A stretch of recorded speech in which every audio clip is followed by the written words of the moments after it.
بارش رک گئی تھی۔ شیر خان غار کے دہانے پر سو رہا تھا۔ بارش کی آواز بھی رک گئی۔ اچانک اس کی آنکھ کھل گئی۔ شیر خان کو محسوس ہوا تھا کہ نیند میں سے اس نے کوئی آواز سنی ہے۔ جنگل میں اندھیرا تھا، خاموشی تھی، صرف درختوں پر سے کسی وقت بارش کے رکے ہوئے قطروں کے ٹپ ٹپ گرنے کی آواز آ جاتی۔ شیر خان سرکنڈوں کو تھوڑا سا ہٹا کر اندھیرے میں بڑے غور سے دیکھ رہا تھا۔ اس کی سمجھ میں نہیں آتا تھا کہ اس نے جو آواز سنی تھی وہ کیا تھی، یہ سوچ کر کہ خواب کی حالت میں کوئی آواز سنی ہوگی۔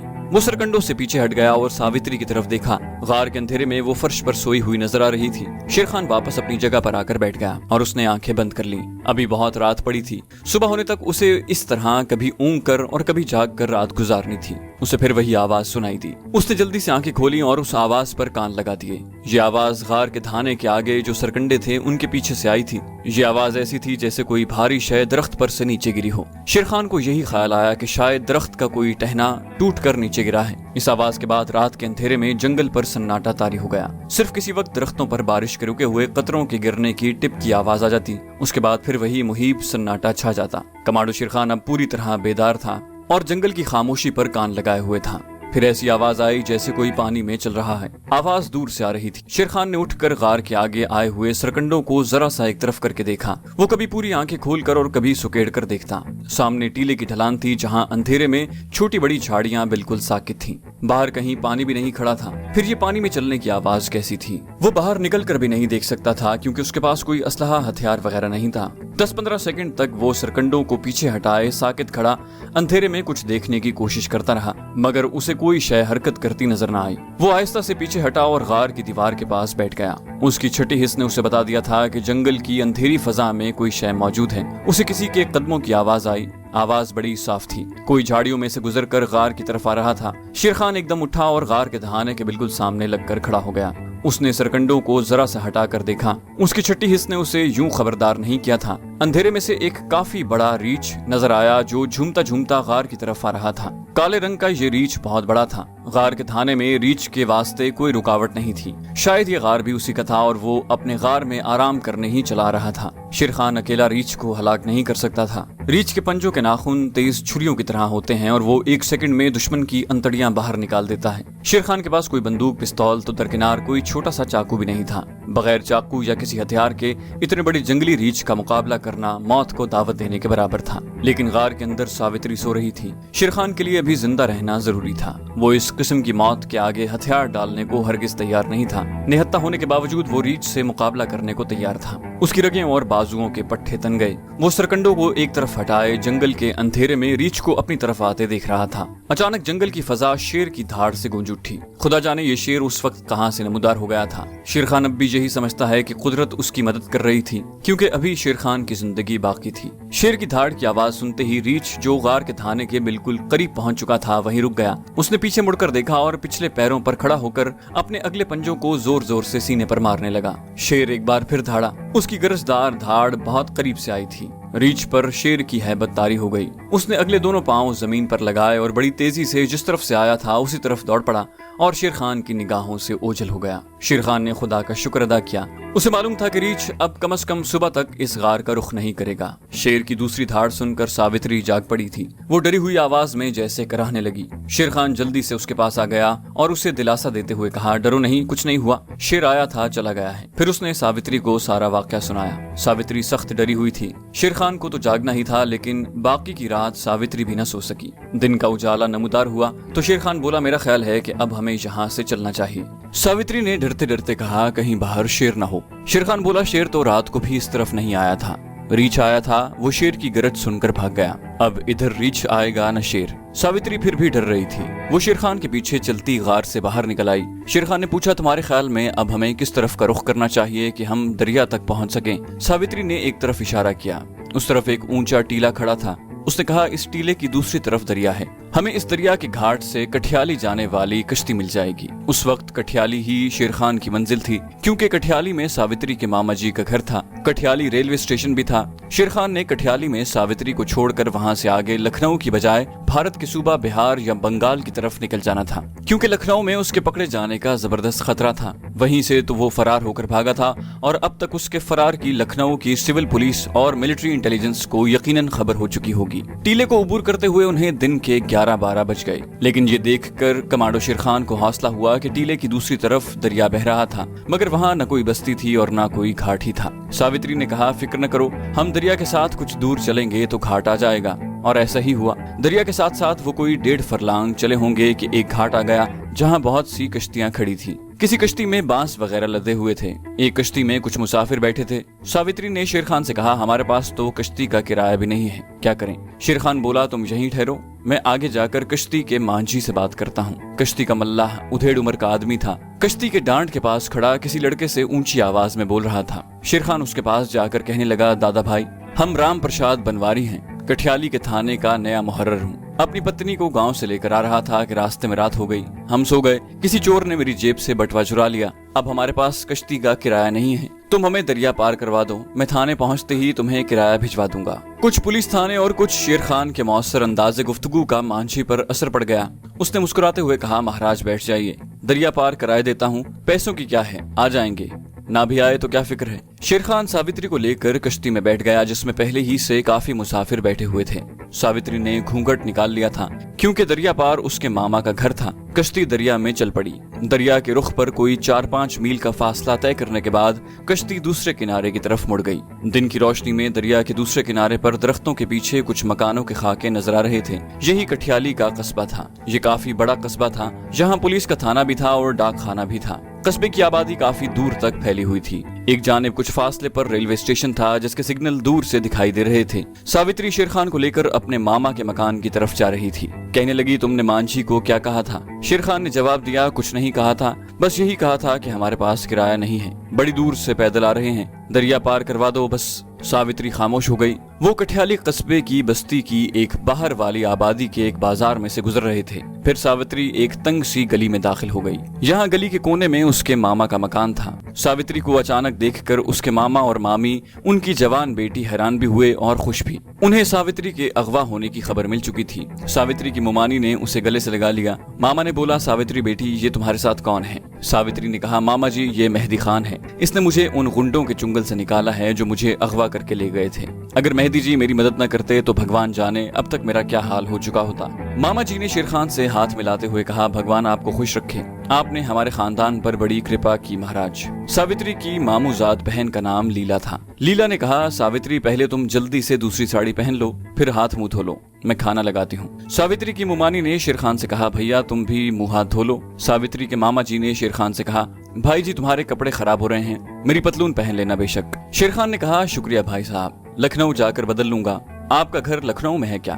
मामा जी ने पूछा। शेरखान बोला, जी हाँ, मैं लखनऊ के करीब ही अपने एक दोस्त की हवेली में रह रहा हूँ। दरअसल मैं मुरादाबाद से अपने दोस्त के यहाँ आया था। मामा जी ने पूछा, आपके दोस्त क्या करते हैं? शेरखान ने वही पुरानी कहानी सुना दी। बात यह है कि मेरा दोस्त बड़ा अच्छा शिकारी है और मुझे शिकार का शौक है। मैं शौकिया शिकारी हूँ। कभी कभी मुरादाबाद से अपने दोस्त के पास लखनऊ आ जाता हूँ, फिर हम दोनों मिलकर जंगल में शिकार खेलने चल देते हैं। बस यही मेरा और मेरे दोस्त का शौक है। इस दफा हम जंगल में शिकार खेलते हुए काफी आगे निकल गए और रास्ता भूल गए, और बदकिस्मती ये हुई कि शाम का वक्त था। अचानक एक तरफ से रीछ निकल आया। हमने उस पर बंदूक के फायर भी किए, लेकिन रीछ ने भागने की बजाय हम पर हमला कर दिया। उसके बाद हम दोनों भाग उठे, मेरा दोस्त एक तरफ को और मैं दूसरी तरफ को। बस उसके बाद हम एक दूसरे से बिछड़ गए। जंगल में रात हो गई। मैं एक तालाब के किनारे जंगली दरिंदों के डर से दरख्त पर चढ़कर बैठ गया। फिर मुझे सावित्री जी के रोने की आवाज सुनाई दी। उन्हें गुंडे पुजारी राम तलाई की गुफा में बांधकर चले गए थे। मैंने जल्दी जल्दी उनकी रस्सियां खोली और उन्हें साथ लेकर जंगल में चल पड़ा। असल में अब सावित्री जी मेरी गाइड बन गई थी। उन्हें जंगल का दरिया के घाट की तरफ जाने वाले रास्ते का कुछ अंदाजा था। चुनाचे हम रात भर जंगल में चलते रहे और सुबह दरिया पार पहुंच गए। फिर वहां से एक कश्ती में सवार हुए और आपके घर आ गए। सावित्री का मामा दुबला पतला उधेड़ उम्र का हिंदू था। सर के बाल उड़े हुए थे और आंखों में बड़ी अय्याराना सी चमक थी। वो बड़ी दिलचस्पी और पूरे यकीन के अंदाज में कमांडो शेरखान की गुफ्तगू सुन रहा था। जब शेरखान ने अपनी बात खत्म की तो सर हिलाते हुए तहसीन आमेज लहजे में बोला, महाराज आप बड़े बहादुर नौजवान हैं, आप न होते तो हमारी बच्ची कभी अपने घर वापस ना आ सकती थी। हाथ मुंह धोकर ताजा दम होने के बाद खाना खाया गया। اس کے بعد پھر باتوں کا سلسلہ شروع ہو گیا۔ ساوتری کے ماما جی نے ساوتری کے گھر اس دوران فون کروا کر انہیں یہ خوشخبری سنا دی کہ ساوتری ان کے پاس پہنچ چکی ہے اور وہ کل خود اسے لے کر آ رہے ہیں۔ ساوتری نے دوسری ساڑی پہن لی تھی اور اپنی ممانی کے پاس بیٹھی باتیں کر رہی تھی۔ ادھیڑ عمر اور زیرک آنکھوں والا ماما شیر خان کی باتیں بڑی دلچسپی سے سن رہا تھا اور بات بات پر واہ واہ کہہ رہا تھا۔ اتنے میں شام ہو گئی۔ شیر خان نے کہا اب مجھے اجازت دیں، میں جلدی لکھنؤ پہنچ کر معلوم کرنا چاہتا ہوں کہ میرا دوست بھی واپس آ گیا ہے یا ابھی تک جنگل ہی میں بھٹک رہا ہے۔ ساوتری کے ماما نے کہا اس وقت تو کوئی گاڑی لکھنؤ کی طرف نہیں جاتی، اب تو صبح منہ اندھیرے کلکتہ میل آئے گی، اس میں بیٹھ کر چلے جانا، رات ہمارے پاس ہی رہ جاؤ، صبح میں تمہیں خود گاڑی میں بٹھاؤں گا۔ شیر خان کے نزدیک یہ لوگ بالکل بے ضرر تھے۔ اس نے سوچا کہ چلو رات بھر آرام کر لیتے ہیں، صبح کوئی گاڑی پکڑ لیں گے۔ وہ ساوتری کے ماما کو یہ تو بتا نہیں سکتا تھا کہ اس نے لکھنؤ کی طرف جانا نہیں بلکہ کلکتہ کی طرف جانے والی کوئی ٹرین پکڑنی ہے۔ یہ سوچ کر کہ ہو سکتا ہے رات کو اسے کلکتہ کی طرف جانے والی کوئی گاڑی نہ ملے، اس کا یہ تجربہ تھا کہ رات کے وقت عام طور پر میل ٹرینیں ہی آتی ہیں اور میل ٹرینیں کٹھیالی جیسے قصباتی اسٹیشنوں پر نہیں رکتی۔ دن کے وقت اسے کوئی پیسنجر ٹرین وغیرہ پٹنہ کی طرف جاتی مل سکتی تھی، چنانچہ یہ سوچ کر اس نے وہیں رات گزارنے کا فیصلہ کر لیا۔ ساوتری کے ماما کا مکان درمیانے درجے کا تھا۔ ایک کوٹھری میں چارپائی پر شیر خان کا بستر بچھا دیا گیا۔ رسوئی یعنی کچن میں رات کے لیے سبزی وغیرہ پک رہی تھی۔ ساوتری اپنی ممانی کے پاس بیٹھی اس کا ہاتھ بٹا رہی تھی۔ شیر خان نے صبح صبح وہاں سے اسٹیشن کی طرف نکل جانے کا سوچ لیا تھا، چنانچہ وہ جلدی سو گیا۔ اس گھر میں اسے بظاہر کسی قسم کا کوئی خطرہ محسوس نہیں ہوا تھا۔ اب ایسا ہوا کہ رات کے 11 بج رہے تھے۔ ساوتری اپنی ماموزاد بہن لیلا کے ساتھ دوسری کوٹھری میں سوئی ہوئی تھی کہ اسے پیاس محسوس ہوئی۔ وہ پانی پینے کوٹھری سے نکل کر کچن کی طرف جاتے ہوئے اپنی ممانی کی کوٹھری کے قریب سے گزری تو اسے ماما جی کی آواز آئی۔ انہوں نے شیر خان یعنی مہدی خان کا نام لیا تھا۔ ساوتری وہیں رک کر دروازے سے کان لگا کر سننے لگی کہ ماما جی کیا کہہ رہے ہیں۔ ماما جی اس وقت اپنی بیوی کو کہہ رہا تھا کہ مجھے اس آدمی مہدی خان پر شک ہے کہ یہ وہی پاکستانی جاسوس ہے جس کے بارے میں ہمارے باس کو آج صبح اطلاع ملی تھی کہ وہ جنگل والے ٹارچر سینٹر سے فرار ہو گیا ہے۔ اس کی بیوی نے کہا ہو سکتا ہے یہ وہ آدمی نہ ہو۔ ماما نے کہا نہیں، مجھے پکا یقین ہے کہ یہ وہی پاکستانی جاسوس ہے۔ اس کی بیوی نے کہا تو پھر تم کیا کرو گے؟ ماما جی نے کہا میں صبح صبح اپنے آفس سپرنٹینڈنٹ کے پاس جا کر اس کو اطلاع کر کے اسے گرفتار کروا دوں گا، اس طرح میری ترقی بھی ہو جائے گی۔ یہ سن کر ساوتری وہیں سے واپس ہو گئی۔ کونے والی کوٹھری میں شیر خان سو رہا تھا۔ ساوتری نے دروازے پر آہستہ آہستہ 3-4 بار ٹھک ٹھک کی تو شیر خان کی آنکھ کھل گئی۔ وہ جلدی سے اٹھ کر دروازے کے پاس آیا۔ اس نے پوچھا کون ہے؟ ساوتری نے بڑی دھیمی آواز میں کہا میں ہوں، دروازہ کھولو۔ شیر خان نے دروازہ کھول دیا۔ ساوتری نے جلدی سے اندر آ کر دروازہ بند کر دیا۔ کوٹھری میں چارپائی کے کونے میں نسواری شیڈ والا پرانا لیمپ روشن تھا۔ شیر خان نے کسی قدر حیرانی کے ساتھ ساوتری سے پوچھا کیا بات ہے؟ ساوتری نے کہا میرے ماما جی کو پتہ چل گیا ہے کہ تم پاکستانی جاسوس ہو، وہ صبح صبح تمہیں گرفتار کروا دیں گے، تم اسی وقت یہاں سے بھاگ جاؤ۔ شیر خان جلدی جلدی اپنی بشرٹ پہننے لگا۔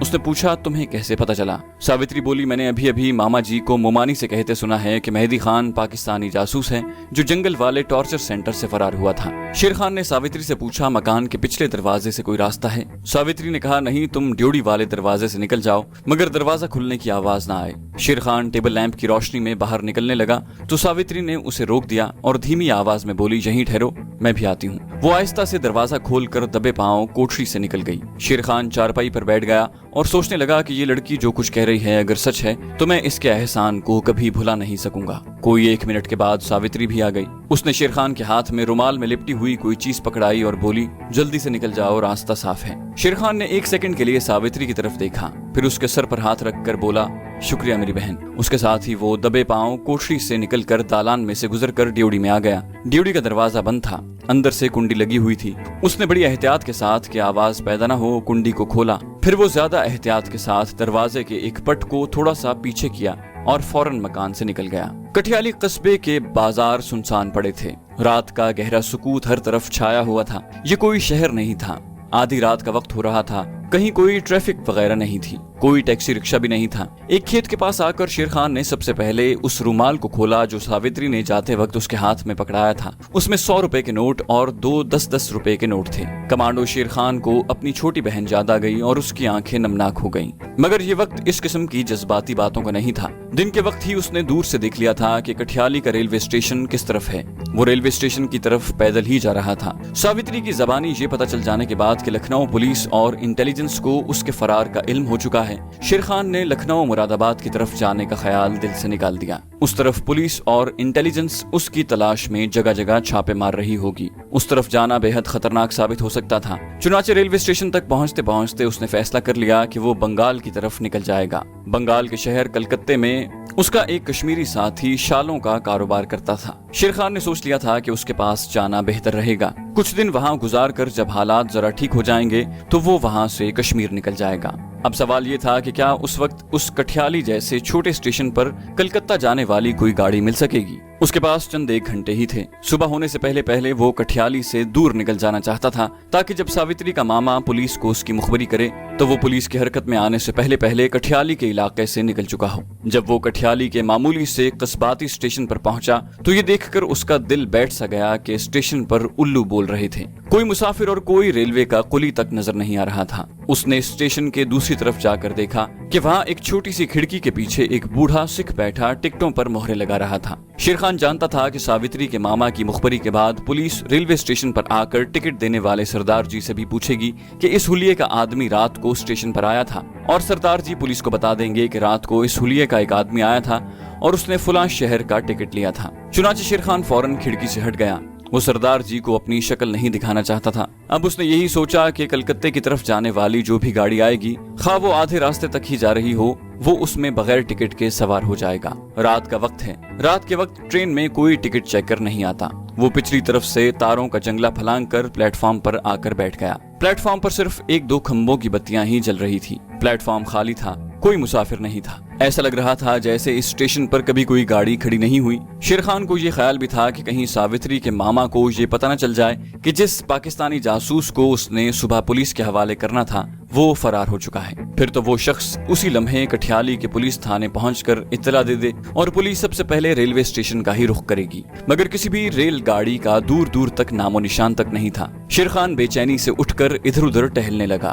किसी तरफ जाने वाली ट्रेन भी नहीं आ रही थी। प्लेटफॉर्म पर कोई स्टॉल भी नहीं था। एक बूढ़ा आदमी एक तरफ से चला रहा था। जब वो करीब आया तो कमांडो शेर खान ने उससे पूछा, बड़े मियां लखनऊ बरेली जाने वाली गाड़ी कब आएगी? उसने जानबूझकर लखनऊ बरेली का नाम लिया था। वो बड़ी एहतियात से काम ले रहा था और नहीं चाहता था कि स्टेशन पर किसी को भी मालूम हो कि वो कलकत्ते की तरफ गया है। बूढ़े ने कहा, लखनऊ जाने वाली गाड़ी तो सुबह सवेरे आएगी, इस वक्त तो पटना जाने वाली पैसेंजर ट्रेन आ रही है। शेर खान ने दिल में खुदा का शुक्र अदा किया कि वो इस इलाके से कुछ देर बाद ही निकल जाएगा, और ऐसा ही हुआ। कोई 20 मिनट ही गुजरे होंगे कि लखनऊ की जानिब से एक ट्रेन आकर रुकी। पैसेंजर ट्रेन थी। डिब्बों में मुसाफिर भरे हुए थे। अक्सर मुसाफिर सो रहे थे। इंजन ने रुकने के 2 मिनट बाद ही सीटी दे दी। कमांडो शेर खान इस दौरान एक डिब्बे में घुसकर दरवाजे के पास बैठ चुका था। दूसरे लम्हे ट्रेन चल पड़ी। लखनऊ से आगे बड़ा बनारस ही था। ट्रेन की रफ्तार ज्यादा नहीं थी। बनारस भी लखनऊ से ज्यादा दूर नहीं था, लेकिन ट्रेन ने बनारस पहुंचते पहुंचते 3 घंटे लगा दिए। शेर खान को अब ये तशवीश हुई कि अगर ट्रेन इसी रफ्तार से चलती रही तो रास्ते में ही दिन निकल आएगा, और ऐन मुमकिन है कि कठियाली पुलिस उसके बारे में अगले स्टेशनों की पुलिस और मिलिट्री इंटेलिजेंस को बाखबर कर दे। दूसरी फिक्र उसे ये भी लगी थी कि वो बगैर टिकट के सफर कर रहा था। पकड़ा गया तो एक नई मुसीबत में फंस जाएगा। चुनाचे उसने बनारस पहुंचने से पहले पहले ये फैसला कर लिया था कि वो बनारस उतर जाएगा और वहां से आगे गया तो लारी में सफर करने की कोशिश करेगा। रात के 3 बजने वाले थे जब ट्रेन बनारस पहुंची।